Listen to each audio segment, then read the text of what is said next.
Saat mertuaku dengan sombong menyiram sup panas ke ibuku dan menghina kami keluarga miskin, tawa meremehkan mereka memekakkan telinga.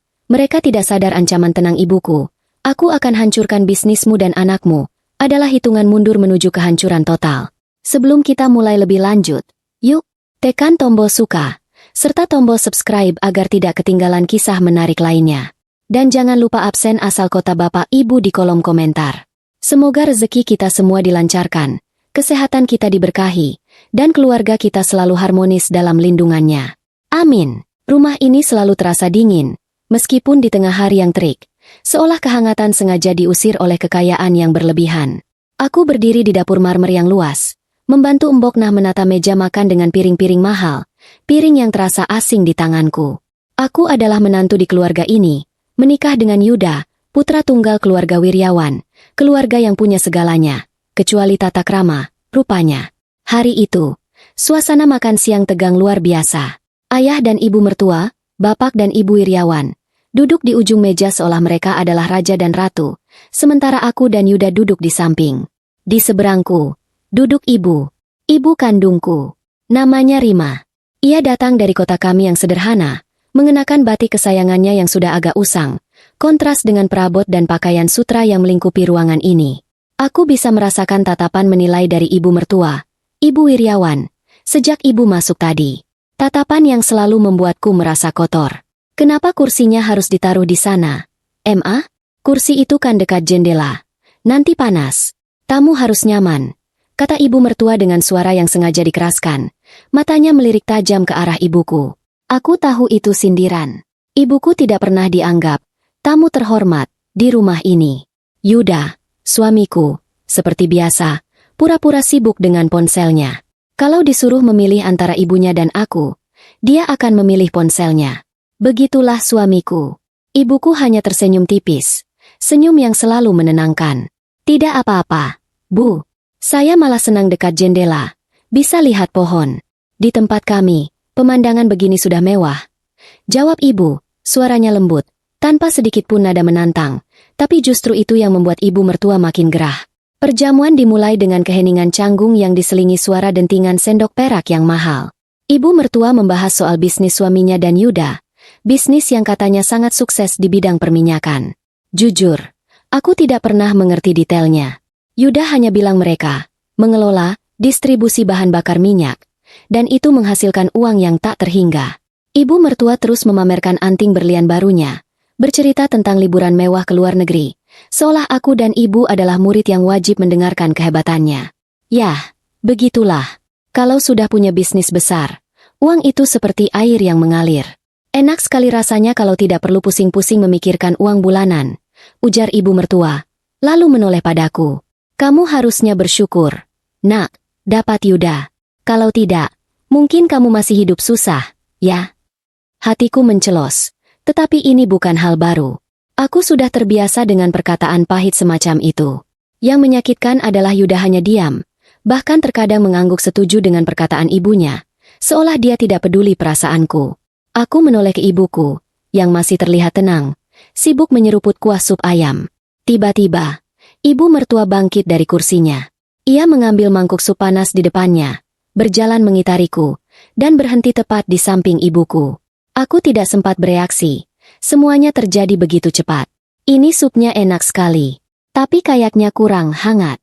Mungkin harus lebih bersemangat, seperti semangat orang kaya, katanya, bibirnya melengkung sinis. Dan dalam sedetik yang terasa seperti selamanya, ibu mertua menuangkan sedikit sisa sup panas itu ke atas bahu dan punggung ibuku. Tidak banyak, tapi cukup untuk membuat batik kesayangan ibu menjadi basah kuyup dan merah. Ruangan itu sunyi total, hanya terdengar suara "cies" dari kain basah yang terkena kuah panas. Ibuku tidak menjerit. Ia hanya terkejut sedikit, matanya melebar sesaat, lalu kembali menatap ibu mertua dengan pandangan yang sulit kubaca. Itu bukan pandangan marah, bukan juga takut. Itu pandangan kosong, tetapi dalam, seperti sumur tanpa dasar. Aduh, maaf, ya Allah, aku terpeleset, seru ibu mertua, dengan nada yang dibuat-buat panik, tapi senyum puas tidak bisa ia sembunyikan di matanya. Dasar ceroboh sekali, kamu tidak apa-apa, Bu Rima? Mungkin ibu harus lebih hati-hati kalau ada orang kurang mampu di rumah ini. Jadi harus lebih siaga. Seketika itu juga, air mataku langsung tumpah tanpa bisa kutahan. Aku langsung berdiri. Tanganku gemetar. Ibu, apa-apaan ini? Itu panas. Yuda, yang akhirnya mengangkat kepalanya dari ponsel, hanya menatapku dan ibuku sekilas. Sudahlah, Dek, jangan dibesar-besarkan. Mama cuma tidak sengaja. Tinggal ganti baju, katanya santai, lalu kembali fokus pada layar ponselnya. Kepalanya benar-benar terbuat dari batu. Ibuku, yang kini sudah bangkit, menyentuh lenganku pelan. Aku tidak apa-apa, Nak, hanya sedikit kaget. Bapak mertua, yang sedari tadi dia menikmati drama, akhirnya tertawa kecil. Tawa itu seperti gesekan paku di papan tulis, sangat menyakitkan. Namanya juga orang desa, MA. Kaget kalau lihat rumah sebesar ini, jadi jalannya tidak seimbang. Jangan disalahkan. Beginilah kalau orang miskin masuk ke lingkungan kita, harus sering-sering diajari, kata bapak mertua, sambil mengelap sudut bibirnya dengan serbet. Kata-kata itu, orang miskin, terulang lagi dan lagi. Kali ini, tidak hanya ditujukan padaku, tapi juga pada ibuku, orang yang paling kucintai di dunia. Kemarahanku memuncak. Aku merasa darahku mendidih. Aku ingin berteriak, membalikan meja makan ini, tapi suara ibuku menghentikanku. Pak, Bu, saya tidak pernah meminta apa-apa dari kalian. Saya datang hanya untuk menjenguk anak saya, ujar ibu. Suaranya masih tenang, tetapi kini ada sedikit getaran yang menahan amarah. Dia menyeka kuah sup di bahunya dengan serbet. Gerakannya anggun meskipun basah. Ibu mertua tertawa terbahak-bahak. Oh, benarkah? Memangnya anakmu butuh dijenguk? Dia sudah hidup enak sekarang. Tidak perlu lagi ditengok oleh orang yang pakai baju. Uhuk, begini. Lihatlah kamu, Bu Rima. Sudah tua. Masih pakai batik usang. Bisnismu apa? Jualan sayur di pasar? Makanya, jangan sok-sokan datang ke rumah orang kaya. Nanti begini jadinya. Aku sungguh ingin menamparnya, tetapi ibuku justru menarik napas dalam-dalam. Pandangannya beralih dari ibu mertua ke Yuda, menantunya. Pandangan itu kini berubah. Bukan lagi pandangan tanpa dasar, melainkan pandangan yang tajam, dingin, dan penuh perhitungan. Mata itu bersinar seperti baja yang baru diasah. Aku datang ke sini, karena aku khawatir. Khawatir anakku terperosok ke dalam lubang kotoran. Dan benar saja, kata ibu, suaranya kini melengking sedikit, memecah keheningan. Kalian benar-benar keluarga yang kotor. Bapak mertua sontak terkejut. Jaga bicaramu. Siapa kamu berani berkata begitu? Ibuku tidak menjawab pertanyaan itu. Ia justru menatap Yuda, lalu bapak mertua, dan terakhir ibu mertua. Ia menarik napas sekali lagi, dan kalimat yang keluar selanjutnya adalah kalimat yang akan mengubah hidup kami selamanya. Aku akan hancurkan bisnismu. Dan anakmu, kata ibu. Kalimat itu diucapkan dengan nada datar, tanpa emosi, seperti sebuah pernyataan fakta, bukan ancaman. Seketika itu juga, bapak dan ibu mertua meledak dalam tawa yang paling keras yang pernah kudengar di rumah itu. Mereka tertawa seolah ibuku baru saja melontarkan lelucon paling lucu sedunia. Yuda ikut menyeringai mengejek. Hancurkan bisnisku? Kamu? Jualan sayur bisa hancurkan bisnis minyak kami. Bapak mertua sampai terbatuk-batuk karena terlalu banyak tertawa. Aduh, Rima, kamu ini lucu sekali. Mau balas dendam bagaimana? Hah? Dengan santet? Coba saja. Bisnis kami ini dilindungi banyak orang penting. Aku hanya bisa menatap mereka bergantian. Ibuku? Menghancurkan? Aku tahu ibu sangat marah. Tetapi bagaimana mungkin? Ibuku hanyalah ibuku. Ia hanya seorang wanita biasa yang hidup sederhana. Ancaman itu terdengar konyol di telingaku. Tapi kemudian, aku melihat wajah ibuku lagi. Tatapan itu. Tatapan yang tidak pernah kukira bisa dimiliki oleh wanita lembut seperti dirinya. Di sana, tidak ada keraguan, tidak ada ketakutan, hanya keyakinan yang luar biasa. Dia melihat mereka, dan dia tahu apa yang akan terjadi. Tertawalah sepuasnya, kata ibu. Ia mengambil tas tangannya di kursi, dan menepuk bahuku pelan. Sebab setelah ini, kalian tidak akan pernah punya alasan lagi untuk tertawa. Lalu, ibuku berjalan keluar rumah, sendirian, tanpa menoleh ke belakang. Di belakangnya, tawa keluarga Wiryawan masih menggema, tawa yang penuh penghinaan. Mereka menertawakan orang yang mereka sebut miskin, tanpa sedikit pun menyadari bahwa mereka baru saja mengusik seekor harimau yang sudah lama tidur. Dan aku, yang hanya bisa berdiri membeku, hanya bisa merasa takut sekaligus lega. Babak baru hidupku, yang penuh kehancuran, baru saja dimulai. Aku hanya berharap, ibuku benar-benar mampu mewujudkan ucapannya. Tawa itu, tawa meremehkan dari keluarga Wiryawan, masih terasa menusuk telingaku bahkan setelah kepergian ibu. Rasanya seperti ada genderang perang yang ditabuh di ruang makan marmer yang dingin ini. Bapak dan ibu mertua masih saling pandang, cekikikan, sesekali menggelengkan kepala seolah baru saja melihat pertunjukan badut yang gagal total.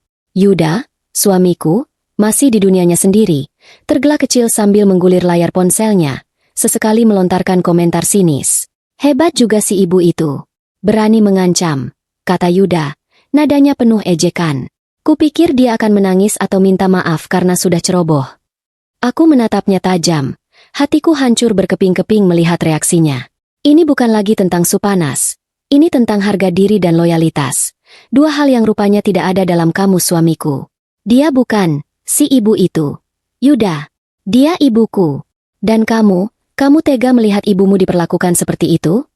Suaraku meninggi, berusaha menjaga agar tidak terdengar seperti teriakan histeris.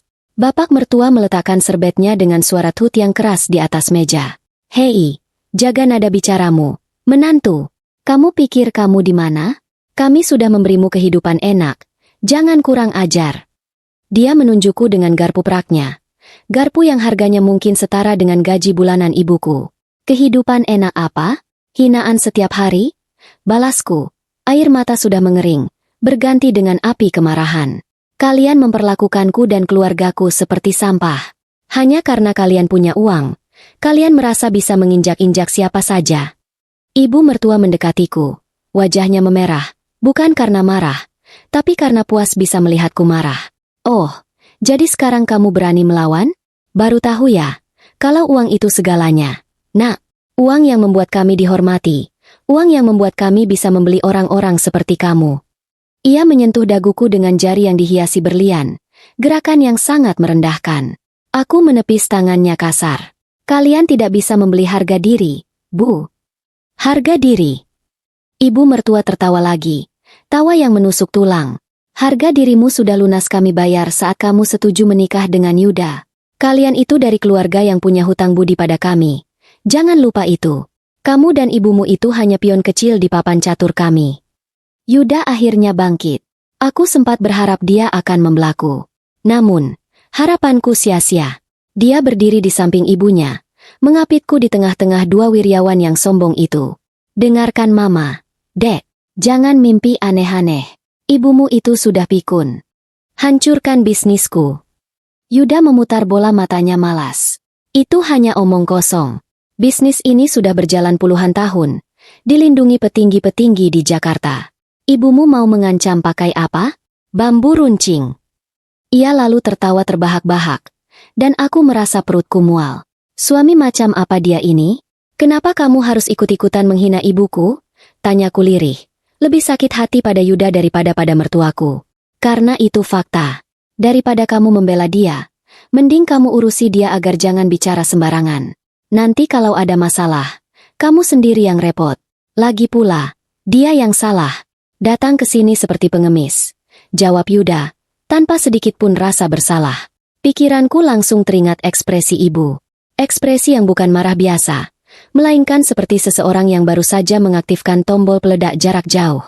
Aku harus segera mencari ibu, sebelum situasi menjadi lebih buruk, atau sebelum ancaman itu benar-benar menjadi kenyataan, entah bagaimana caranya. Aku muak berada di sini, kataku, mengambil tasku dengan tergesa-gesa. Aku pergi. Aku akan menyusul ibu. Jangan harap kamu bisa keluar rumah tanpa izin kami, bentak bapak mertua. Kamu ini istri dari putraku. Kewajibanmu di sini. Kewajibanku adalah pada orang tuaku, bukan pada tiran sepertimu. Aku membalas, dan tanpa menunggu respon, aku langsung berlari keluar, menuju pintu depan. Lihat, Ma, istrimu kurang ajar. Dasar tidak tahu diuntung. Kudengar teriakan Yuda di belakangku. Tapi aku tidak peduli. Aku hanya perlu pergi. Saat berada di luar gerbang besar rumah itu, aku mencari-cari taksi atau kendaraan online. Sambil menunggu, Aku menelepon ibu. Telepon berdering beberapa kali sebelum diangkat. Halo, Nak. Kenapa kamu menyusul? Aku kan sudah bilang aku baik-baik saja. Suara ibu terdengar sangat pelan, tetapi jelas. Baik-baik saja bagaimana, Bu? Mereka menyiram ibu. Mereka menghina kita. Mereka menertawakan ancaman ibu. Aku hampir menangis lagi. Dengar. Nak, Nang. Tarik napas. Suara ibu tiba-tiba menjadi sangat tegas, membuatku patuh seketika. Mereka menertawakan. Itu bagus. Itu namanya meremehkan. Dan orang yang meremehkan adalah orang yang paling mudah dihancurkan. Tapi Bu, ancaman ibu tadi serius? Bagaimana caranya? Mereka sangat kuat, Bu. Bisnis mereka dilindungi banyak pihak. Aku mencoba mengingatkannya pada kenyataan. Terdengar tawa kecil di seberang telepon. Bukan tawa sinis seperti mertuaku, melainkan tawa geli, bahkan sedikit humor. Oh, mereka bilang bisnismu dilindungi? Begitu? Nah, itu dia letak kelucuan ini, Nak. Ibu melanjutkan, nadanya santai sekali, seolah dia baru saja membahas menu makan siang. Sejak kapan, Nak, orang yang bermain kotor berani jujur mengatakan bahwa ia dilindungi? Mereka bilang begitu karena mereka takut kalau rahasia mereka terbongkar. Mereka berlagak kaya agar orang lain, seperti aku, tidak berani mendekat. Aku terdiam. Benar juga. Gaya mereka yang sangat sombong dan over the top itu seperti lapisan cat tebal yang menutupi kayu yang sudah lapuk. Tapi Bu, mereka menertawakan kita diinjak-injak. Mereka menertawakan Rima yang mereka kenal. Rima, ibu rumah tangga dari desa yang pakai batik usang. Potong ibu. Mereka tidak tahu, Rima itu punya sisi lain. Sisi yang sudah lama tidak kugunakan, dan sekarang harus kukeluarkan lagi demi anakku. Sisi lain apa, Bu? Tanyaku penasaran. Ibu menghela napas. Kini suaranya kembali ke nada tegas, menghilangkan humor sebelumnya. Dengar, kamu pulanglah dulu ke rumah lamamu. Jangan kembali ke rumah itu. Ambil barang-barang pentingmu. Besok, aku akan menjemputmu. Dan bersiaplah. Permainan ini baru saja dimulai. Mereka telah mempermalukan ibumu, dan itu adalah kesalahan terbesar yang pernah mereka lakukan. Aku akan hancurkan bisnismu dan anakmu, kata ibu lagi, mengulang ancaman tadi, tetapi kali ini, itu terdengar bukan seperti ancaman, melainkan janji. Bukan dalam bentuk santet, Nak, tapi dalam bentuk hukum dan kekuatan. Kamu akan lihat. Sambungan terputus. Aku masih berdiri di tepi jalan. Jantung berdebar kencang. Ancaman ibu yang diucapkan dengan tenang itu jauh lebih menakutkan daripada amarah ibu mertua yang meledak-ledak. Aku tahu ibuku bukan orang yang suka melebih-lebihkan. Jika dia sudah berkata begitu, artinya dia benar-benar punya rencana. Aku memutuskan untuk mengikuti kata-kata ibu. Malam itu juga, aku kembali ke rumah mertua yang kosong karena mereka sedang ada urusan mendadak. Aku masuk ke kamar, dan tanpa sengaja, aku melihat laci meja kerja Yuda sedikit terbuka. Aku mendekat. Ini adalah hal yang tidak sopan, tapi setelah semua yang terjadi, aku tidak peduli lagi. Aku melihat setumpuk dokumen dan sebuah amplop tebal berwarna merah muda. Dokumen itu adalah laporan keuangan yang aneh, penuh dengan angka-angka tidak wajar terkait distribusi minyak yang dilakukan bapak mertua dan Yuda. Ada juga beberapa nota pembayaran tunai dengan cap yang buram, bertuliskan kata oplos yang dicoret-coret. Otakku mulai bekerja. Oplos? Bahan bakar minyak oplosan? Bisnis ilegal? Semua keangkuhan dan kekayaan mereka ternyata berasal dari kejahatan? Lalu, mataku tertuju pada amplop merah muda itu. Rasa penasaran mengalahkan rasa bersalahku. Aku membukanya. Di dalamnya, ada beberapa lembar foto yang buram. Foto Yuda, suamiku, sedang berpelukan mesra dengan seorang wanita yang mengenakan seragam pelayan bar yang sangat minim. Di belakang mereka, terlihat logo sebuah tempat hiburan malam yang terkenal kumuh di pinggiran kota. Jantungku serasa ditarik paksa dari dadaku. Air mata yang tadi sudah kering, kini tumpah lagi. Foto-foto ini adalah bukti. Bukti bisnis ilegal, dan bukti perselingkuhan Yuda dengan seorang pelacur di tempat kerjanya. Semua itu, di dalam satu laci yang tidak terkunci. Aku meremas foto dan dokumen itu. Kebohongan keluarga ini begitu busuk, melingkupi segalanya. Hinaan mereka, supanas itu, semua terasa ringan dibandingkan dengan pengkhianatan Yuda. Kini, ancaman ibu bukan lagi terdengar konyol. Kini, ancaman itu adalah satu-satunya harapan yang kumiliki. Aku akan hancurkan bisnismu dan anakmu. Sambil memegang bukti busuk ini, aku tersenyum. Senyum yang getir, namun penuh tekad. Mereka telah meremehkan kami. Mereka menertawakan ancaman itu. Tetapi mereka tidak tahu, ibuku sudah lebih dulu mengirimkan tanda bahaya. Dan aku akan menjadi saksi kehancuran mereka. Aku memasukkan semua bukti itu ke dalam tasku. Selamat tinggal, Yuda. Selamat tinggal, keluarga Wiryawan. Malam itu, setelah berhasil keluar dari rumah megah keluarga Wiryawan, aku merasa seperti narapidana yang baru saja kabur dari penjara emas. Napasku terengah, bukan hanya karena berlari, tetapi karena beban pengkhianatan dan penemuan yang kubawa di dalam tas. Aku menyewa taksi dan meminta diantar ke kontrakan kecil tempatku tinggal bersama ibu sebelum menikah dengan Yuda. Tempat itu sederhana, tetapi jauh lebih hangat daripada istana mertuaku. Sesampainya di sana, aku langsung menuju kamar mandi. Air hangat yang menyentuh kulitku terasa seperti membersihkan sisa-sisa hinaan dan sup panas dari tubuh ibuku yang seolah menempel padaku. Tapi, hati tidak bisa dicuci semudah itu. Rasa sakitku masih utuh, membeku. Aku duduk di tepi tempat tidur, mengeluarkan kembali semua yang kutemukan di laci Yuda. Foto-foto Yuda dan wanita itu tersebar di atas selimut. Wanita itu berambut pirang, riasan tebal, dan senyum yang murahan. Mereka berciuman. Yuda terlihat bahagia, lebih bahagia daripada saat dia bersamaku. Aku menatap Yuda di foto itu, lalu teringat Yuda yang selalu cuek dan dingin di rumah. Sekarang aku tahu mengapa. Dia punya kebahagiaan lain di luar sana. Aku menahan diri untuk tidak merobek foto-foto itu. Tidak ada gunanya. Foto-foto ini adalah bukti, amunisiku. Aku harus tetap tenang, seperti kata ibu. Tiba-tiba, sentuhan humor kecil muncul di tengah rasa sakit. Aku teringat Yuda selalu mengeluh aroma masakan di rumah tidak enak. Padahal ibuku sudah memasak yang terbaik. Ternyata, dia lebih suka aroma asap rokok bercampur parfum murahan. Astaga! Selera makannya seburuk selera wanita simpanannya. Batinku, dan aku tersenyum pahit. Humor ini, sejenak, membuatku bisa bernapas. Setelah menenangkan diri, aku beralih ke tumpukan dokumen. Dokumen-dokumen itu lebih rumit daripada soal matematika waktu SMA, tetapi aku harus memahaminya. Isinya adalah catatan transaksi yang sangat mencurigakan. Ada daftar panjang pengeluaran yang diberi label samar, seperti dana operasi khusus, biaya proteksi, dan yang paling membuatku merinding, pembelian bahan baku tambahan. Bahan baku tambahan untuk apa? Mereka bilang mereka perusahaan distribusi minyak. Minyak kan hanya didistribusikan, bukan dicampur-campur. Aku membolak-balik lembaran itu, dan akhirnya, aku menemukan beberapa nota yang sangat penting. Nota itu dari sebuah perusahaan kimia kecil di pinggiran kota. Total pembayarannya sangat besar. Di bawahnya, ada tulisan tangan Yuda, campur 70-30. Jangan sampai tercium. Proteksi dari Jenderal X sudah aman. Campur. Apa? 70-30 apa? Tidak butuh gelar sarjana untuk mencurigai ini adalah rasio pencampuran bahan bakar. Mereka tidak mendistribusikan. Mereka mengoplos. Mereka mencampur BBM asli dengan bahan kimia murah agar volume terlihat banyak dan untung berlipat ganda. Ini bukan hanya ilegal. Ini kejahatan besar yang bisa membahayakan banyak orang dan merugikan negara. Kepalaku langsung pusing. Aku menikah dengan putra seorang kriminal kelas kakap.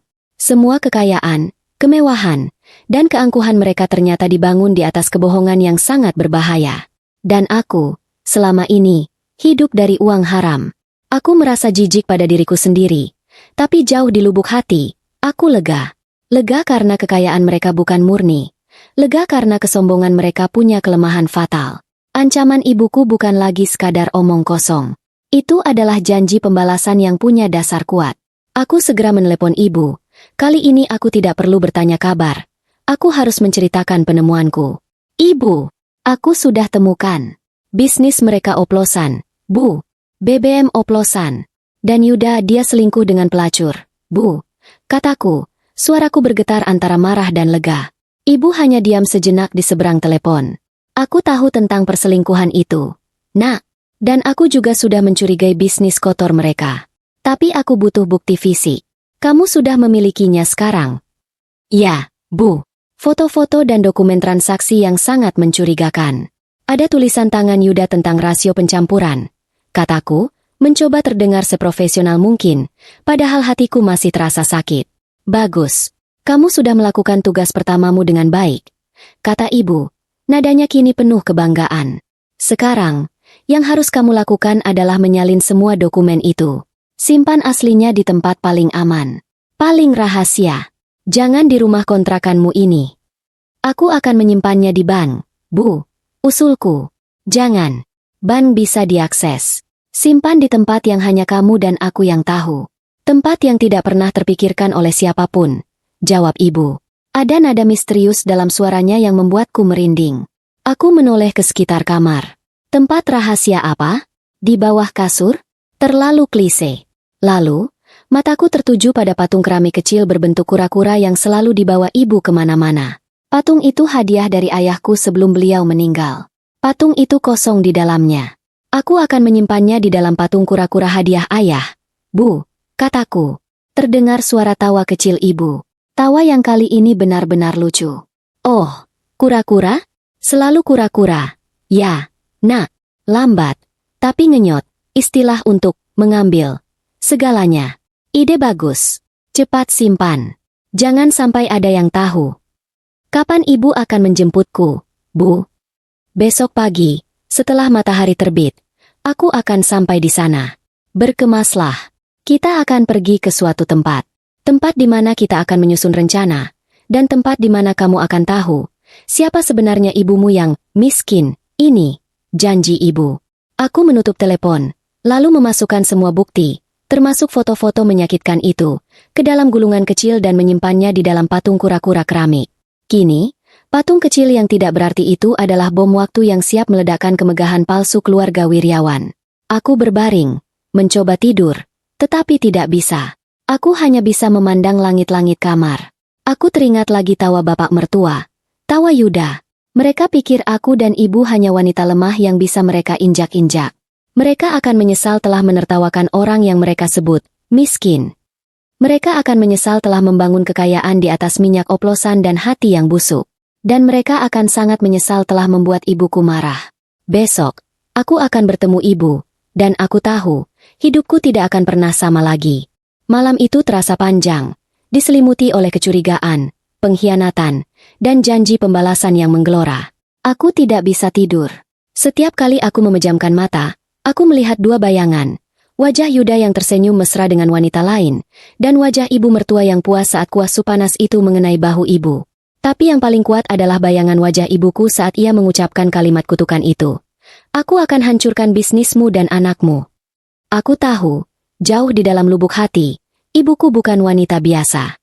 Ketenangannya saat dihina, cara ia mengontrol emosinya, dan keyakinannya yang mutlak saat mengancam, semuanya terasa aneh untuk seorang ibu rumah tangga biasa yang hanya mengurus kebun kecil di kota kami. Sambil menunggu pagi, aku duduk di meja belajar kecil, menyalakan laptop bututku. Aku harus mencari tahu. Aku harus memastikan, apakah ibuku hanya sedang meluapkan emosi atau memang benar-benar memiliki kekuatan untuk membalikan dunia keluarga Wiryawan.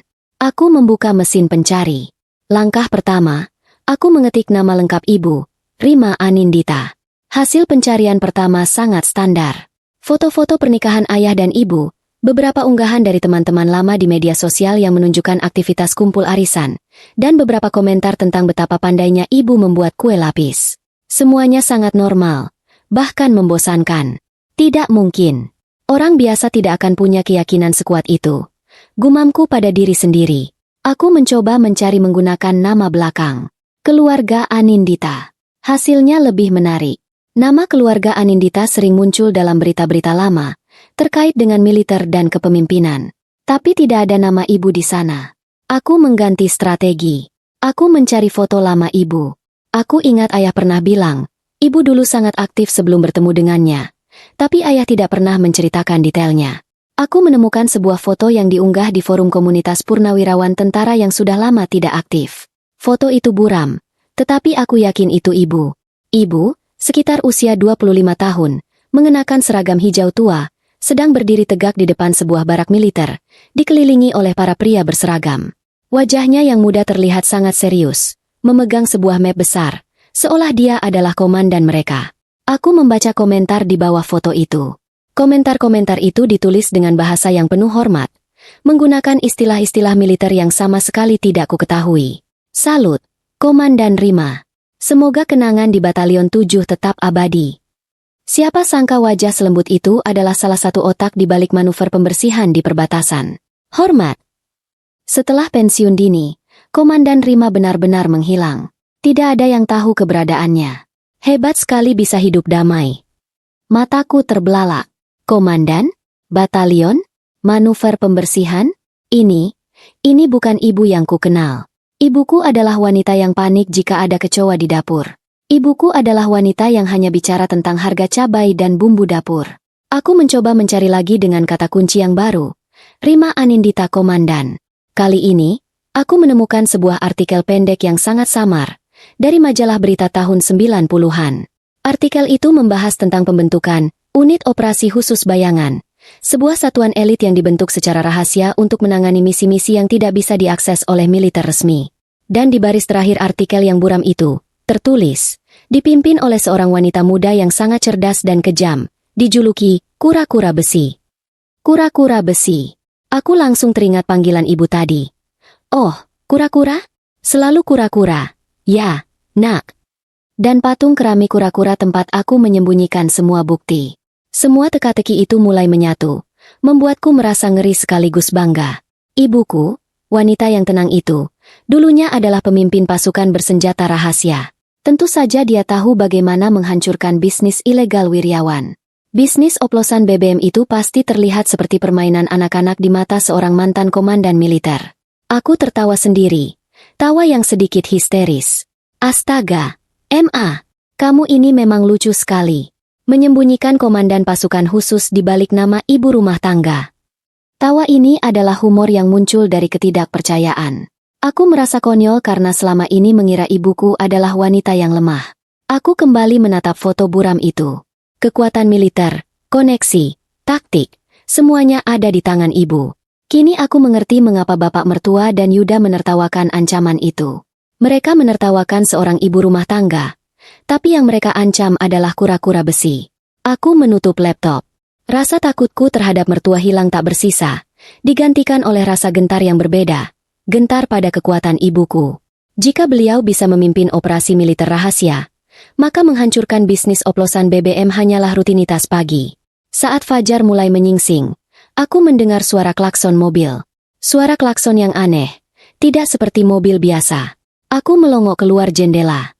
Di depan kontrakan kecilku, parkir sebuah mobil jeep militer tua, berwarna hijau army yang kusam, tapi terawat luar biasa. Dan di balik kemudi, duduklah ibuku, mengenakan kacamata hitam, rambutnya disanggul rapi. Bukan batik usang, tapi kemeja polos yang disetrika licin dan celana panjang kargo yang maskulin.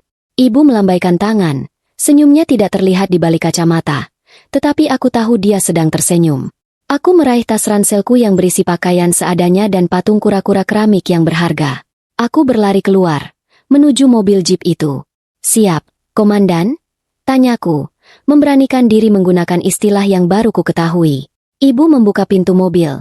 Aroma minyak mesin dan sedikit debu langsung menyeruak. Aroma yang aneh, tapi terasa kuat.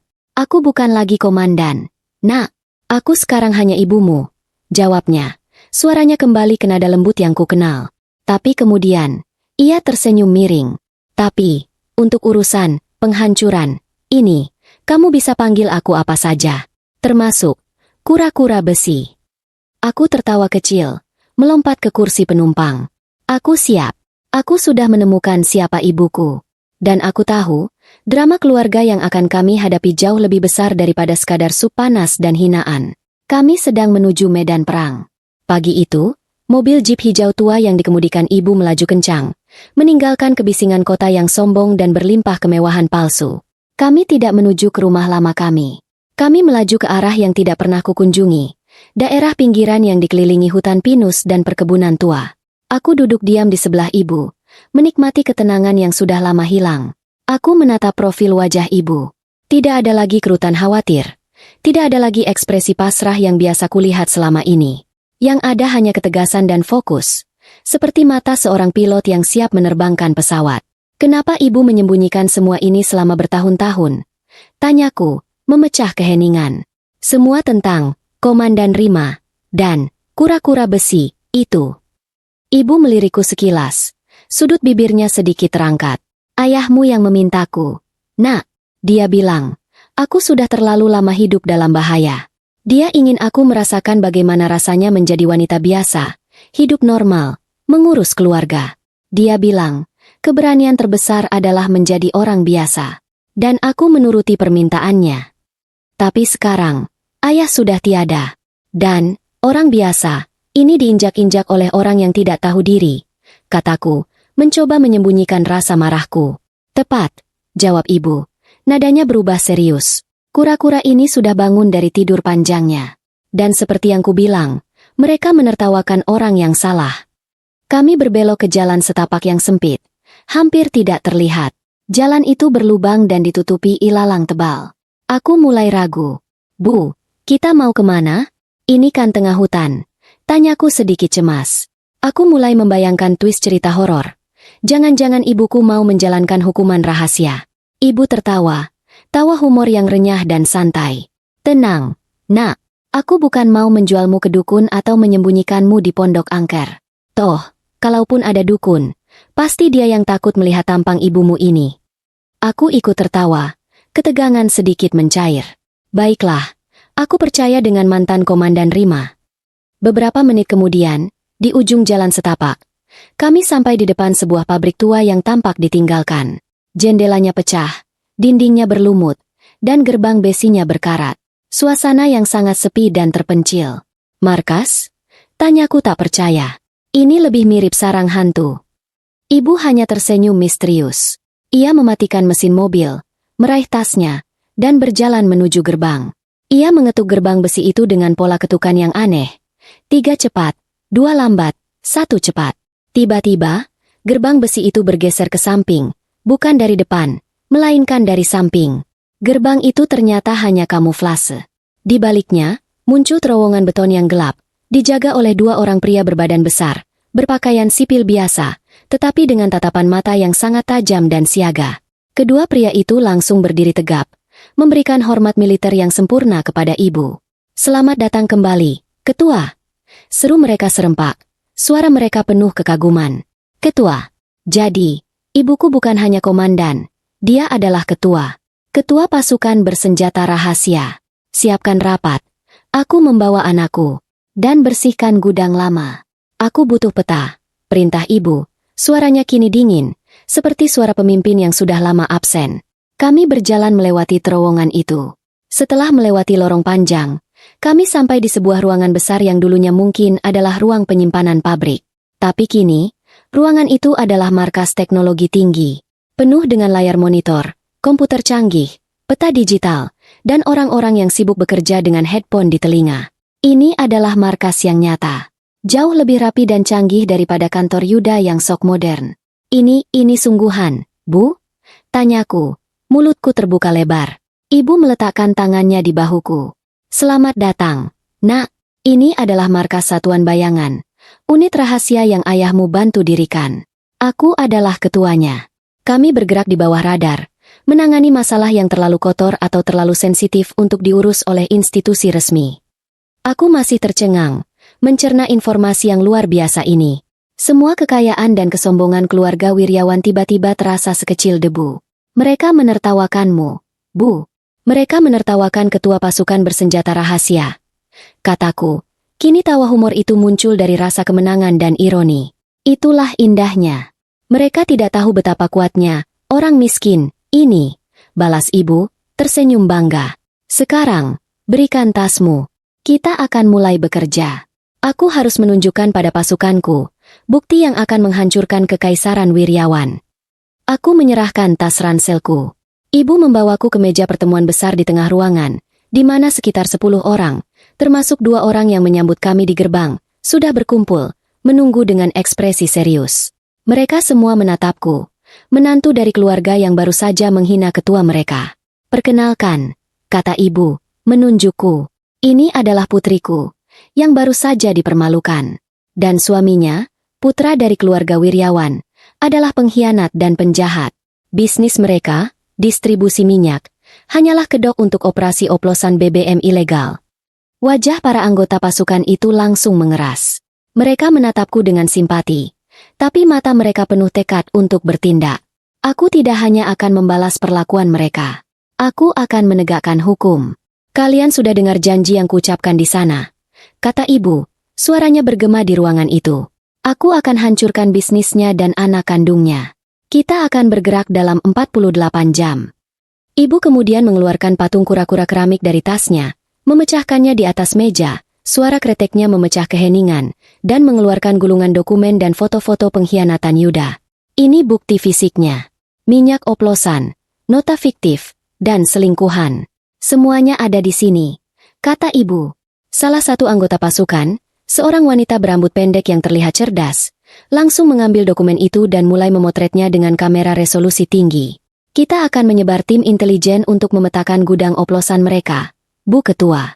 Kita akan identifikasi jaringan perlindungan yang mereka banggakan, termasuk Jenderal X yang disebutkan di sini, kata wanita itu. Aku hanya bisa berdiri, menahan napas, menyaksikan bagaimana ibuku yang sederhana bertransformasi menjadi pemimpin militer yang mengatur strategi besar. Jaringan perlindungan. Ibu tersenyum, senyum yang sangat menakutkan. Bongkar semuanya. Kita akan mulai dari bawah. Mereka pikir bisa bermain dengan api. Tapi mereka lupa. Aku adalah orang yang memegang obornya. Aku menatap ibu, ketua pasukan bersenjata rahasia. Kura-kura besi. Tiba-tiba, rasa damai memelukku. Aku tahu, sekarang, aku dan ibuku tidak akan pernah kalah. Ruangan itu sunyi, hanya terdengar suara ketukan jari ibu di atas meja kaca, dan bunyi keyboard dari para anggota timnya yang sibuk bekerja. Setelah insiden pelepasan bukti dari patung kura-kura, suasana markas terasa makin intens. Aku, yang selama ini hanya mengurus rumah tangga dan drama mertua, kini berada di tengah ruang kendali operasi rahasia. Rasanya sedikit lucu, seolah aku adalah tokoh utama dalam film aksi yang serba mendadak. Ibu menatap semua orang di ruangan itu. Baik, tim. Bukti sudah ada di tangan. Sekarang kita bicara taktik. Mereka berbisnis kotor, oplosan BBM. Mereka mengandalkan keuntungan besar dan jaringan perlindungan yang mereka beli. Bisnis mereka seperti sarang laba-laba, Bu Ketua. Lapor wanita cerdas berambut pendek tadi, yang ibu panggil Delta. Delta menunjuk layar besar di belakangnya yang kini menampilkan skema rumit. Mereka punya 4 gudang penyimpanan utama yang tersebar di pinggiran kota. Mereka mencampur minyak di gudang B dan D, lalu mendistribusikannya melalui agen-agen kecil mereka yang tidak tahu apa-apa. Dan Yuda serta ayahnya, Bapak Wiryawan, mengurus yang mana? Tanya ibu, suaranya tajam. Mereka berdua fokus di gudang utama, tempat uang dan dokumen asli disimpan. Gudang A. Itu juga yang paling dijaga ketat. Bu, mereka yakin gudang itu kebal, jawab Delta, lalu menoleh ke arahku dengan senyum simpatik. Ibu memutar kursinya menghadapku. Nah, mereka pikir gudang itu kebal, tapi mereka lupa kalau mereka membawa virusnya ke rumah. Ibu mengambil napas dalam-dalam, lalu memaparkan rencananya dengan tenang, seolah sedang menjelaskan resep masakan. Rencananya dibagi menjadi 2 fase. Fase pertama, hancurkan bisnis. Fase kedua, hancurkan anak. Aku bergidik mendengar kata, hancurkan anak, meskipun aku tahu yang dimaksud adalah kehancuran reputasi dan kehidupannya sebagai pengkhianat. Fase pertama adalah serangan terkoordinasi. Jelas ibu, menunjuk peta di layar. Kita tidak bisa langsung menggerebek gudang A. Itu terlalu mencolok dan berisiko. Kita akan membuat mereka panik dengan menghancurkan sumber produksi mereka, gudang B dan D. Kita akan menyalurkan informasi oplosan ini, sedikit demi sedikit, ke media, lembaga konsumen, dan terutama, ke pesaing mereka. Seorang pria tinggi kurus di ujung meja, yang bertugas di bagian intelijen digital, angkat bicara. Tim digital sudah siap, Bu Ketua. Kami bisa membuat berita ini viral dalam hitungan jam. Kami juga akan meretas beberapa sistem logistik Wiryawan, membuat jadwal pengiriman mereka kacau balau. Mereka akan kehilangan kepercayaan konsumen besar. Gus, jangan lupa sisipkan sedikit humor atau gosip yang menarik untuk menyebar cepat di kalangan ibu-ibu online. Sela ibu, menyuntikkan sedikit kelucuan di tengah ketegangan. Misalnya, minyak oplosan mereka baunya seperti minyak wangi roll-on yang tidak enak, atau apapun itu. agar ceritanya cepat sampai ke telinga umum. Gus, sang ahli digital, tertawa kecil. Ide bagus, Bu Ketua. Tambahan bumbu gosip selalu berhasil untuk membuat sebuah cerita cepat meledak. Aku tersenyum sedikit. Ternyata, bahkan dalam operasi rahasia pun, strategi marketing yang melibatkan gosip receh tetap diperlukan. Intinya adalah, kita buat mereka kelabakan dan stres, lanjut Ibu. Saat mereka stres, mereka akan membuat kesalahan. Saat mereka membuat kesalahan, gudang A akan terbuka. Lalu, bagaimana dengan fase kedua, Bu? Tanyaku, suaraku kini lebih mantap. Aku memegang patung kura-kura yang kini sudah dibungkus rapi. Hanya tinggal keramiknya. Ibu mengambil gulungan foto Yuda dan selingkuhannya. Raut wajahnya berubah. Kembali ke mode seorang ibu yang tersakiti. Fase kedua adalah kehancuran Yuda sebagai pria dan suami, kata ibu. Nada suaranya penuh amarah tertahan. Foto-foto ini, bukti perselingkuhan Yuda dengan pelacur di tempat kerjanya, akan kita gunakan sebagai pengalih perhatian sekaligus pukulan mematikan. Kita akan mengirimkannya ke salah satu akun gosip terbesar di Indonesia. Bukan sekarang, tapi tepat saat kekacauan bisnis mereka sedang di puncak. Saat semua orang sudah fokus pada kebusukan bisnis Wiryawan. Kenapa harus begitu, Bu? Agar masyarakat melihatnya secara keseluruhan. Nak, jelas Ibu dengan bijaksana bahwa keluarga Wiryawan tidak hanya korup secara finansial, tetapi juga korup secara moral. Anak mereka, pewaris mereka, adalah seorang pengkhianat dan selingkuh dengan wanita bayaran. Kehancurannya akan total. Mereka akan kehilangan segalanya. Uang, reputasi, dan martabat.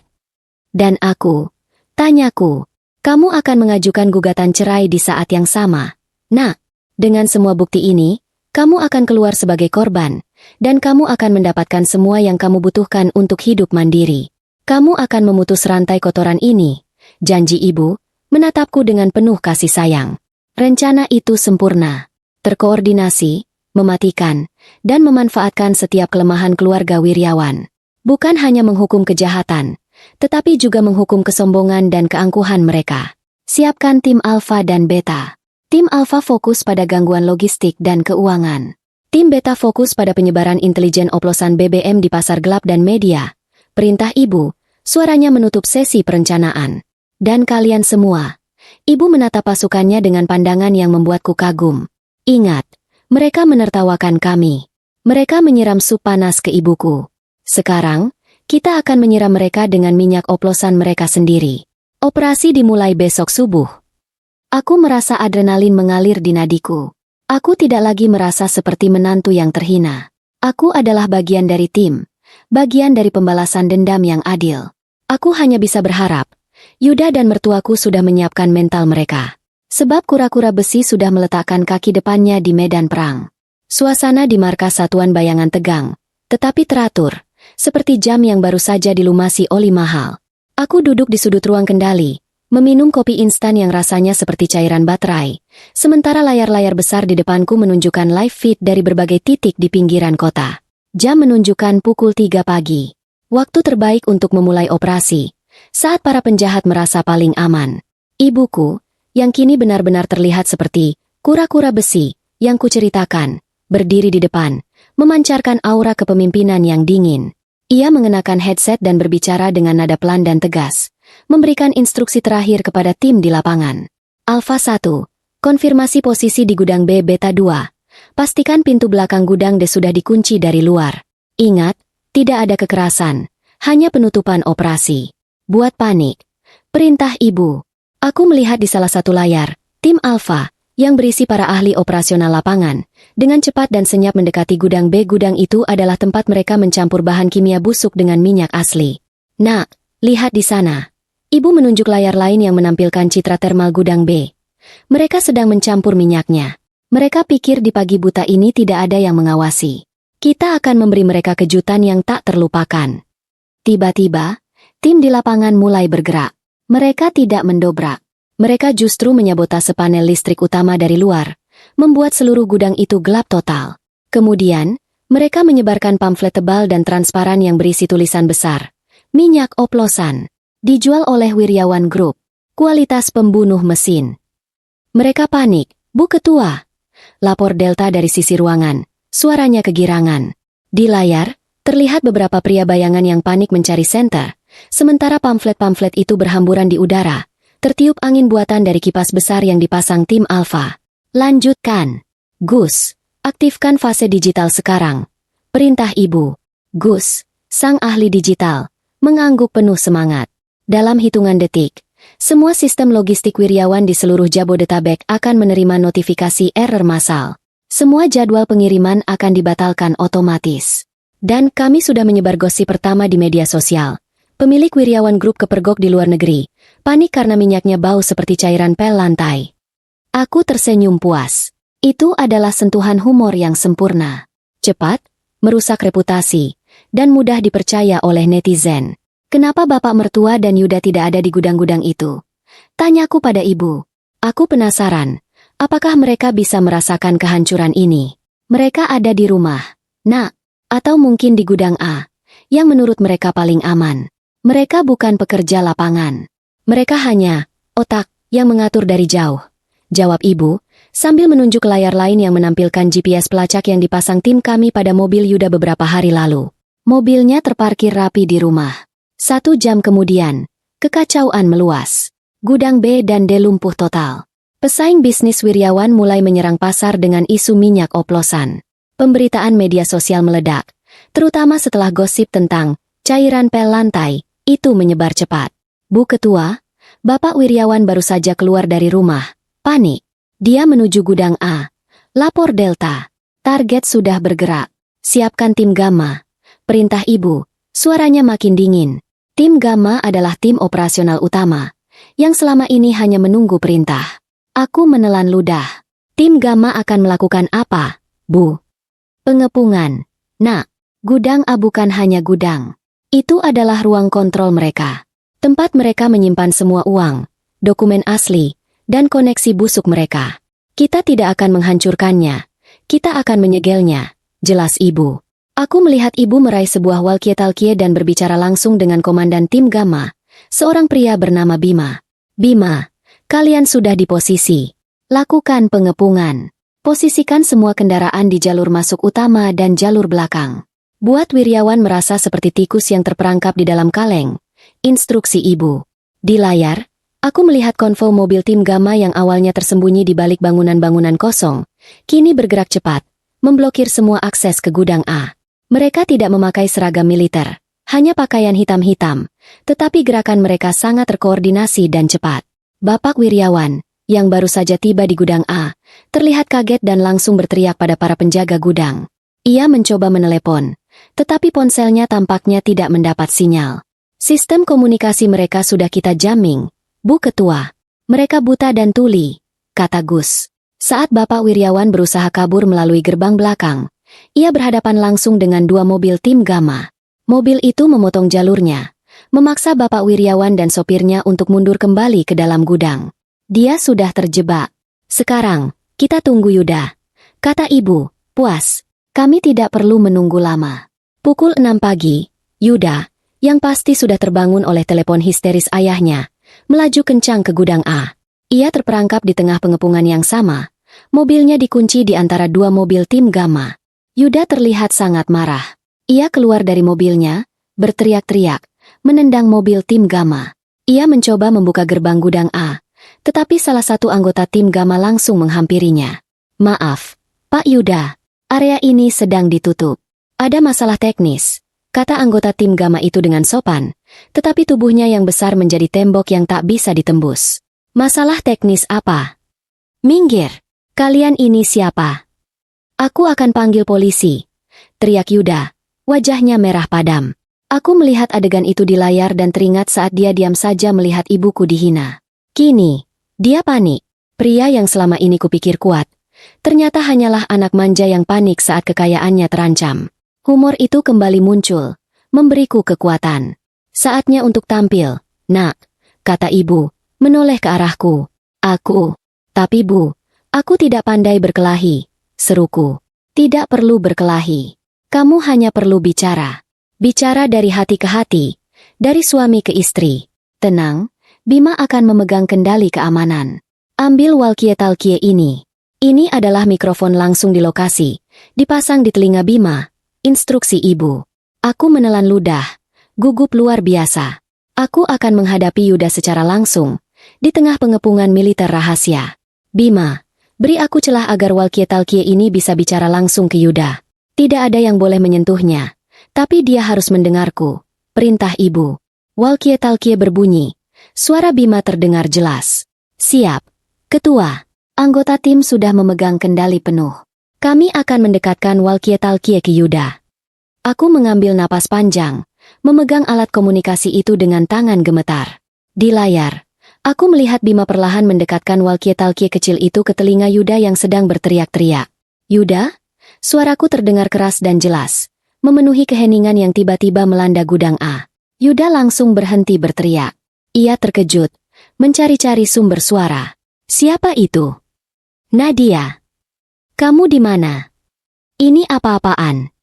Aku di sini, Yuda. Aku sedang melihatmu. Dan aku sedang melihat semua kebohonganmu. Kataku, suaraku kini terasa dingin dan kuat, meniru nada bicara ibu. Bapak Wiryawan dan beberapa penjaga gudang yang ada di sana langsung menoleh ke arah Yuda.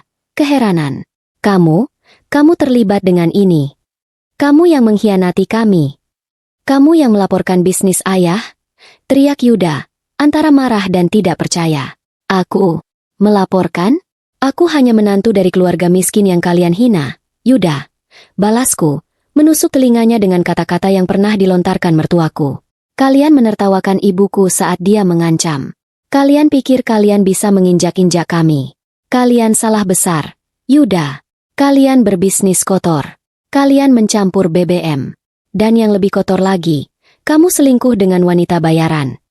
Bapak Wiryawan terlihat pucat pasi. Ia meraih Yuda. Apa yang dia bicarakan? Selingkuh? Dan ini semua ulah mereka.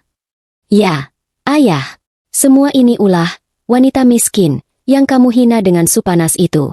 Kataku, menekan setiap kata. Nikmati pengepunganmu. Ini baru permulaan. Sebentar lagi, kamu akan tahu siapa ibumu sebenarnya. Dan kamu akan tahu bahwa tawa kalian kemarin adalah tawa terakhir kalian. Aku mematikan walkie-talkie. Di layar, Yuda terlihat benar-benar hancur, terperangkap, dan tidak berdaya. Pengepungan sudah sempurna. Bagus sekali, nak. Drama yang sangat mematikan, kata ibu, memberiku tepukan bangga di bahu. Sekarang, tim, saatnya memanggil pihak yang berwajib. Ini adalah aset negara, dan kita akan menyerahkannya kepada mereka. Operasi berhasil. Keluarga Wiryawan, yang sombong dan kejam, telah jatuh ke dalam perangkap yang dibuat oleh wanita miskin dan kura-kura besi. Pengepungan di gudang A tidak berlangsung lama. Setelah tim satuan bayangan berhasil menyegel semua akses, tugas mereka selesai. Kini, situasi diambil alih oleh unit kepolisian dan petugas kementerian terkait yang datang silih berganti. Operasi ini berjalan begitu mulus, seolah sudah diatur oleh tangan tak terlihat, yang memang benar, diatur oleh ibu. Aku dan ibu kembali ke markas satuan bayangan, memantau situasi dari layar monitor. Gudang A sudah dipenuhi mobil patroli dan garis polisi. Bapak dan ibu mertua serta Yuda, yang baru saja berhasil dijemput oleh tim hukum mereka, tanpa tahu bahwa tim hukum itu sudah dipantau ketat, kini sedang berusaha keras untuk mengendalikan kerusakan. Mereka panik. Bu, Bapak Wiryawan mencoba menyuap petugas di lokasi. Dia tidak tahu. Semua petugas yang ada di sana adalah orang-orang jujur yang sudah dihubungi sebelumnya oleh koneksi ibu. Lapor Delta, tersenyum sinis. Tentu saja. Mereka pikir setiap masalah bisa diselesaikan dengan uang kotor mereka. Ujar ibu, menggelengkan kepala. Lalu, ibu berdiri tegak. Ia melepaskan headset dan merapikan bajunya. Sekarang, saatnya kita bertemu langsung dengan mereka. Nak, saatnya Rima yang miskin ini menjelaskan situasi yang sebenarnya. Kami tiba di kantor polisi tempat bapak dan ibu mertua serta Yuda sedang diperiksa. Suasana di lobi tegang. Bapak Wiryawan mondar-mandir histeris. Ibu mertua duduk di kursi. Wajahnya yang biasanya dipoles tebal kini luntur dan kusut. Sesekali menangis pura-pura sambil memegang dada. Yuda terlihat lesu. Sesekali melirik sinis ke arah ayah dan ibunya. Tanda perpecahan sudah dimulai. Saat aku dan ibu memasuki ruangan itu, semua mata langsung tertuju pada kami. Nadia, kamu di sini. Kamu harus bantu kami. Kamu harus katakan pada polisi. Ini semua salah paham. Bisnis ayahmu ini legal, seru Bapak Wiryawan, langsung berlari ke arahku. Aku mundur selangkah, menatapnya tanpa ekspresi. Ayah, aku sudah lihat semua bukti. Aku lihat nota oplosan BBM. Aku lihat tanda tangan Yuda. Tidak ada yang salah paham. Beraninya kamu. Ibu mertua berteriak, bangkit dari kursinya. Wajahnya dipenuhi kemarahan. Dasar anak tidak tahu diuntung. Kamu harusnya membela suamimu. Kami yang memberimu makan. Kamu berani melawan kami hanya karena ancaman konyol ibumu yang miskin itu. Ibu mertua melangkah maju, tangannya terangkat, seolah ingin mencakarku. Tiba-tiba, suara dingin dan tajam memotong suasana. Cukup. Jangan pernah sentuh putriku lagi. Semua orang menoleh. Ibuku, mengenakan pakaian sederhana tapi memancarkan aura ribuan kali lebih mahal daripada berlian ibu mertua, berdiri tegak di sampingku. Kamu, Rima. Dasar perempuan tua gila. Ini semua ulahmu. Kamu mengancam dan kini kamu membuat drama polisi ini. Kamu pikir kamu siapa? Teriak ibu mertua. Matanya melotot penuh penghinaan. Yuda, yang dari tadi diam, akhirnya bersuara. Bu Rima, saya minta maaf atas perlakuan Mama. Tapi tolong, jangan libatkan hukum. Kita bisa bicara baik-baik. Saya akan ganti rugi. Saya akan berikan sejumlah uang yang kamu mau. Berhentilah mengganggu bisnis kami. Uang? Kalian pikir semua orang bisa dibeli, ya? Ibu tersenyum. Senyum yang sama persis saat sup panas itu tumpah. Kalian menertawakan ancamanku. Kalian menertawakan Rima yang kalian pikir hanya ibu rumah tangga miskin. Bapak Wiryawan maju, mencoba memaksakan tawa di wajahnya yang pucat.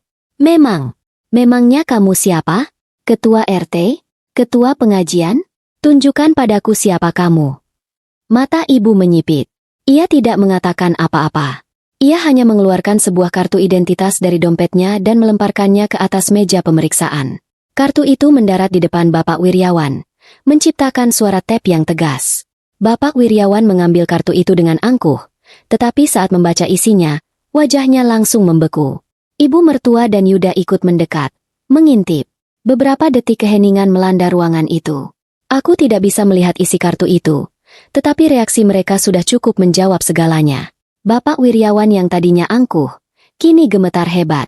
Ibu mertua, yang tadi siap meneriakiku, kini menutup mulutnya dengan tangan, matanya melebar tak percaya. Yuda hanya bisa menatap ibu dengan pandangan kosong. Bapak Wiryawan menjatuhkan kartu itu, lututnya langsung lemas. Ia ambruk, berlutut di lantai yang dingin. Tidak mungkin. Uniti itu. Anda adalah. Suaranya hilang ditelan ketakutan yang mencekik. Ibu mertua, yang melihat suaminya berlutut, langsung panik. Ia meraih Yuda, dan tanpa berpikir, ia juga menarik Yuda untuk ikut berlutut di sebelah suaminya. Maafkan kami. Ampun, Bu. Kami tidak tahu. Kami sungguh tidak tahu. Tolong maafkan kami. Kami janji akan menghentikan semuanya. Bisnis kotor itu. Semua akan kami hentikan. Jerit ibu mertua.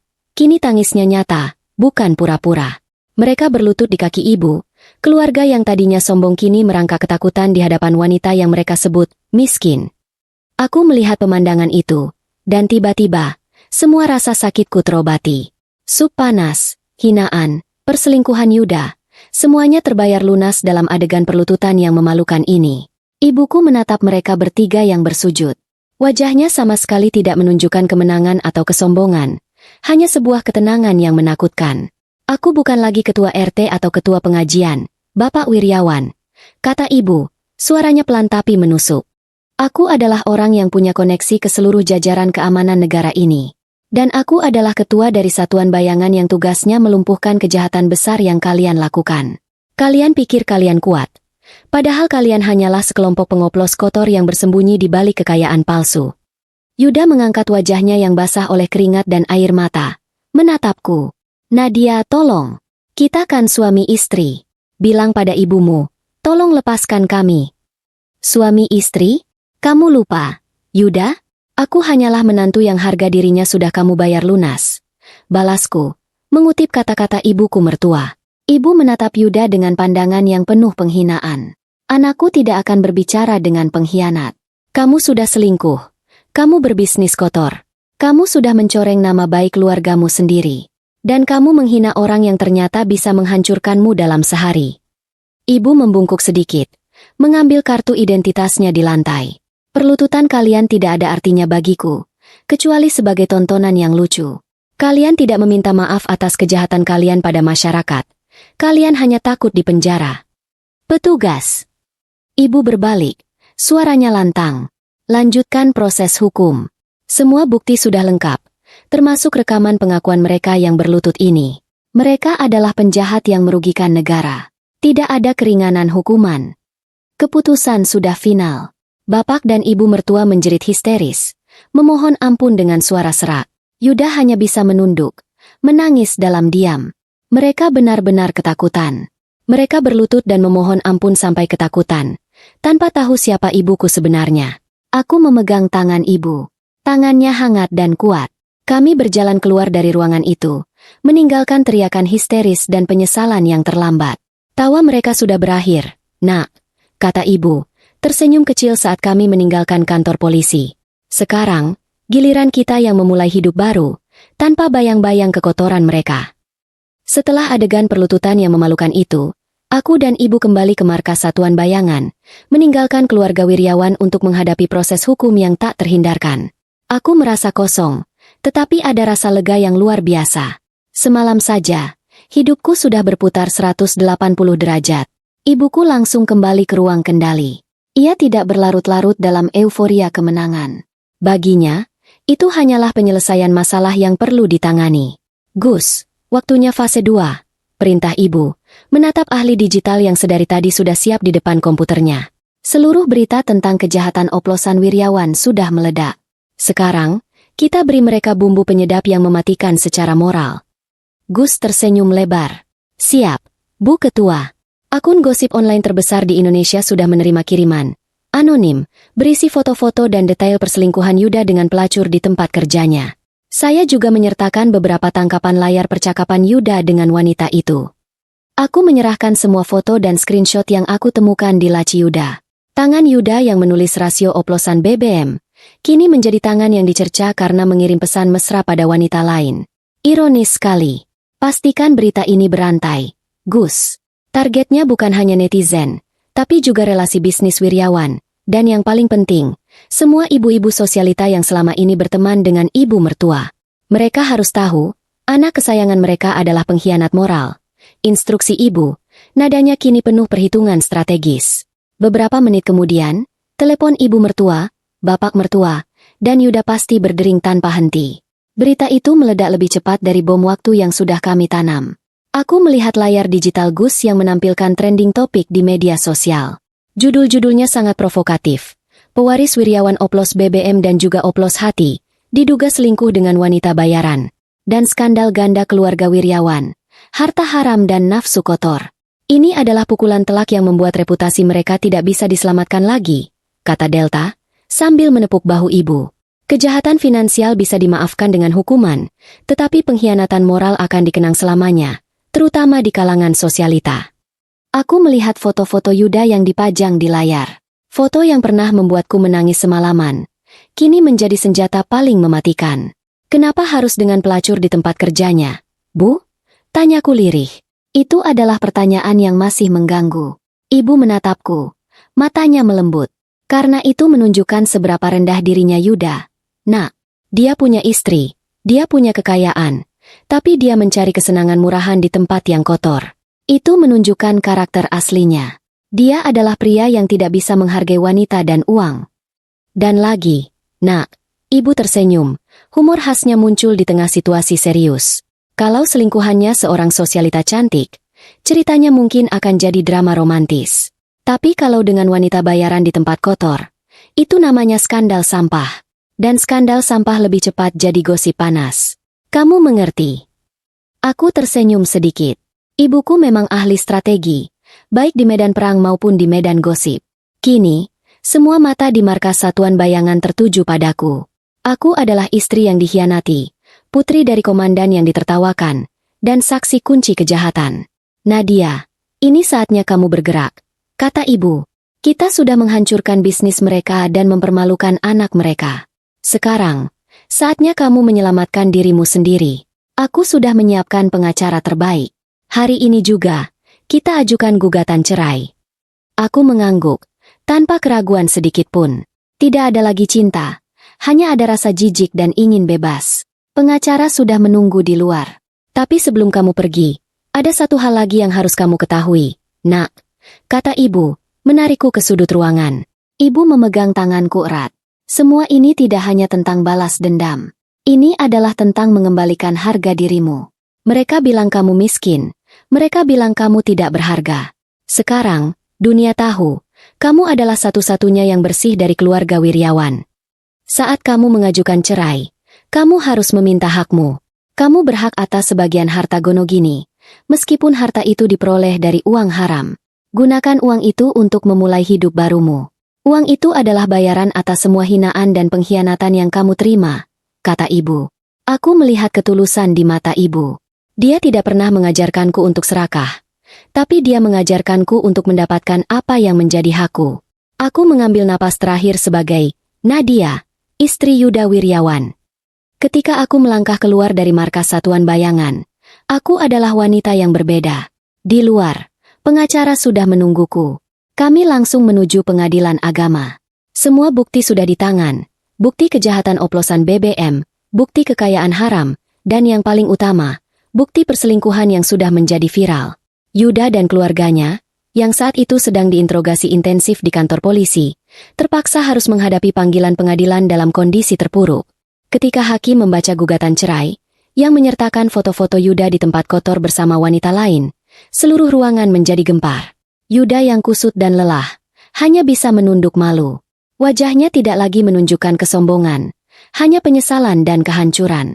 Aku memandanginya untuk yang terakhir kalinya. Aku tidak marah. Aku hanya kasihan. Pria yang memilih kekayaan haram dan wanita bayaran di atas harga diri dan istrinya, kini kehilangan segalanya. Aku resmi bercerai, bebas dari rantai Wiryawan.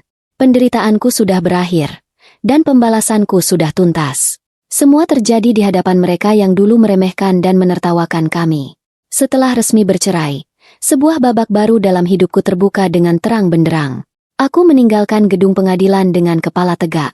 Di satu sisi, Yuda dan orang tuanya sedang menghadapi rentetan tuntutan hukum dari berbagai pihak, kepolisian atas kejahatan oplosan BBM, kementerian atas kerugian negara, dan bahkan tuntutan dari pesaing bisnis yang mereka curangi selama ini. Mereka benar-benar hancur total. Terjebak di dalam jaring kotor yang mereka buat sendiri. Ibuku sudah menungguku di mobil jeep tuanya, di sudut jalan yang tidak mencolok. Ketika aku masuk, ia menyodorkan secangkir teh hangat. Aroma melati langsung menenangkan sarafku yang tegang. Selamat datang kembali, nak. Sekarang kamu sudah bebas, kata ibu, tersenyum tulus. Bukan lagi senyum strategis atau penuh misteri, melainkan senyum kehangatan seorang ibu. Terima kasih, Bu. Semuanya berkat ibu, kataku, memeluknya erat. Pelukan yang terasa jauh lebih mahal dan berharga daripada semua berlian yang pernah dipamerkan oleh ibu mertua. Jangan hanya berterima kasih padaku. Kamu juga kuat. Kamu berhasil mengumpulkan bukti dan berdiri tegak saat dihakimi. Balas ibu, sambil menepuk lembut bahuku. Kami menghabiskan hari itu di markas Satuan Bayangan, memantau berita yang didominasi oleh kejatuhan keluarga Wiryawan. Judul-judul berita sangat brutal. Kekayaan yang dibangun dari minyak oplosan, koneksi busuk yang terungkap, dan skandal perselingkuhan Yuda dengan wanita bayaran. Kekuatan gosip yang disisipkan ibuku benar-benar bekerja. Para ibu sosialita yang dulunya menyanjung ibu mertua, kini ramai-ramai mencela. Mereka mengembalikan semua bingkisan dan hadiah, memutuskan hubungan, dan memastikan nama Wiryawan tidak lagi disebut di kalangan mereka. Hukuman sosial ini, bagi ibu mertua, mungkin lebih menyakitkan daripada hukuman penjara. Ibu mertua, yang biasanya hidup dalam kilau kamera dan pujian, kini harus menghadapi kenyataan bahwa ia telah menjadi bahan tertawaan dan cercaan publik. Itu adalah balasan sempurna atas tawa meremehkan mereka saat sup panas tumpah. Menjelang sore, Delta datang membawa kabar. Bu Ketua, mereka memohon untuk bertemu, khusus dengan Ibu dan Nadia. Mereka bilang ini adalah permintaan terakhir sebelum mereka resmi ditahan. Aku menoleh ke ibu. Untuk apa lagi, Bu? Kami sudah selesai dengan mereka. Ini adalah formalitas. Nak, tapi sangat penting, jawab ibu, matanya kembali menyala tegas. Mereka perlu melihat siapa yang sebenarnya mereka jatuhkan. Mereka perlu tahu bahwa pelututan tadi pagi belum cukup. Pertemuan diatur, bukan di kantor polisi, melainkan di sebuah ruang pertemuan kecil yang netral, di bawah pengawasan ketat tim satuan bayangan yang menyamar. Saat kami memasuki ruangan, Bapak Wiryawan, Ibu mertua, dan Yuda sudah duduk di sana. Mereka tampak mengenakan pakaian yang sama dengan yang mereka kenakan saat dihina. Tetapi kini pakaian itu terlihat lusuh dan tidak berarti. Wajah mereka membengkak karena kurang tidur dan terus-menerus menangis. Mereka tidak lagi memancarkan keangkuhan, hanya keputusasaan. Mereka melihat kami, dan aku bisa merasakan sisa-sisa ketakutan yang besar itu. "Terima kasih, sudah mau datang," kata Bapak Wiryawan. Suaranya serak. Ia mencoba tersenyum, tetapi yang keluar hanyalah ringisan menyedihkan. Ibu tidak menjawab. Ia hanya duduk tegak. Tangannya diletakkan di atas meja, posisi yang menunjukkan dominasi mutlak. Ibu mertua tidak tahan. Air matanya menetes deras. "Rima, Nadia, tolong. Kami mohon. Kami tahu kami salah. Tolong tarik semua tuntutan ini. Kami akan berikan kalian apapun. Setengah dari harta kami. Semuanya. Asalkan kami tidak dipenjara. Uang." Ibu tersenyum. Nada suaranya lembut. Tetapi senyum itu membuat ibu mertua mundur ketakutan. "Kalian masih berpikir uang bisa menyelesaikan masalah kejahatan dan harga diri? Kalian menghina anakku. Kalian menumpahkan sup panas ke ibuku. Kalian menertawakan kami. Dan kalian pikir ini semua bisa dibayar dengan uang?" Yuda mengangkat kepalanya. Ia menatapku dengan mata memohon. "Nadia, aku tahu aku salah. Aku selingkuh. Aku ikut-ikutan bisnis ayah. Tapi aku mencintaimu. Sayang, tolong, beri aku kesempatan kedua. Demi cinta kita." Aku menggeleng. Kata-kata itu, "demi cinta kita," terasa seperti humor paling pahit. "Cinta apa, Yuda? Kamu meninggalkanku. Kamu mengabaikanku. Kamu menertawakan penderitaan ibuku. Kamu memilih uang oplosan dan wanita bayaran di atas aku dan harga diriku. Kita sudah selesai. Aku sudah resmi bercerai darimu." Yuda membenturkan kepalanya ke meja, menangis terseduh-seduh. Pria yang dulu sangat sombong itu kini hancur lebur di hadapanku. "Aku tahu. Aku pantas menerima ini," bisik Bapak Wiryawan. Air matanya menetes. "Kami memang pantas mendapatkan ini. Kami sombong. Kami serakah. Kami menertawakanmu, Bu Rima, tanpa tahu siapa kamu sebenarnya. Kami pikir kamu hanyalah ibu rumah tangga miskin. Ternyata, kamu adalah petir yang menghancurkan kami." Bapak Wiryawan, tanpa disuruh, tiba-tiba berdiri, lalu menjatuhkan dirinya lagi ke lantai, berlutut, dan bersujud di kaki ibu. Ibu mertua dan Yuda mengikutinya, merangkak, memeluk kaki ibu. "Kami memohon ampun. Tolong, jangan masukkan kami ke penjara. Kami akan jadi pengemis di jalanan asal kami tidak masuk." Jerit ibu mertua, air liur dan air mata bercampur, wajahnya benar-benar hancur. Pemandangan itu sungguh tak tertahankan. 3 orang yang selama ini memandang rendahku, kini bersujud di kakiku. Mereka berlutut dan memohon ampun sampai ketakutan, bukan karena takut kehilangan uang, tetapi karena takut pada kekuatan ibuku. Ibu bangkit berdiri, kakinya tidak bergeser sedikit pun saat mereka memeluknya. Ia menatap ke bawah, ke arah 3 manusia yang kini terkapar tak berdaya. "Permintaan maaf kalian sudah terlambat. Kejahatan kalian sudah merugikan banyak orang dan negara. Dan penghinaan kalian pada putriku sudah menjadi sumbu yang menyalakan bom waktu ini," kata ibu, suaranya penuh otoritas. "Aku bukan pendendam. Aku hanya penegak keadilan," kata ibu, menutup pertemuannya. "Kalian akan menjalani proses hukum. Itu adalah konsekuensi dari perbuatan kalian. Semoga di sana, kalian belajar apa arti harga diri dan kejujuran." Kami berbalik dan berjalan keluar ruangan. Teriakan histeris dan ratapan putus asa terdengar dari dalam. Kami tidak menoleh ke belakang. Beberapa minggu kemudian, Bapak dan Ibu mertua serta Yuda resmi ditahan. Hukuman mereka berat, sesuai dengan kejahatan besar yang mereka lakukan. Bisnis oplosan Wiryawan Group ditutup, semua aset mereka disita negara, dan sebagian kecil dibayarkan kepadaku sebagai ganti rugi dan harta gonogini sesuai putusan cerai. Uang itu tidak banyak, tetapi cukup untuk membuatku hidup mandiri. Aku menggunakan uang itu untuk membuka toko kue kecil di kota kelahiranku, menjual kue lapis buatan ibu, Kue yang disiapkan oleh tangan seorang kura-kura besi. Aku tidak lagi hidup mewah, tetapi aku hidup tenang, jujur, dan bermartabat. Aku mendapatkan kebebasanku kembali, berkat cinta ibuku, yang ternyata adalah ketua pasukan bersenjata rahasia. Kenapa ibu tidak memberitahu ayah siapa ibu sebenarnya? Tanyaku suatu hari, saat kami sedang menikmati kopi di teras toko kue kami. Ibu tersenyum, matanya memandang jauh. Ayahmu bilang, pahlawan sejati tidak perlu seragam untuk berbuat baik. Dia ingin aku menjadi ibumu, bukan komandan. Dan aku bahagia melakukannya. Sampai ada yang berani menumpahkan sup panas ke atas batik kesayanganku. Saat itu, aku harus kembali menjadi kura-kura besi untuk terakhir kalinya. Aku tersenyum. Ibu memang seorang pahlawan, dalam seragam maupun dalam daster. Dan kami memenangkan pertarungan itu dengan ketenangan, kecerdasan, dan sentuhan humor yang tak terduga.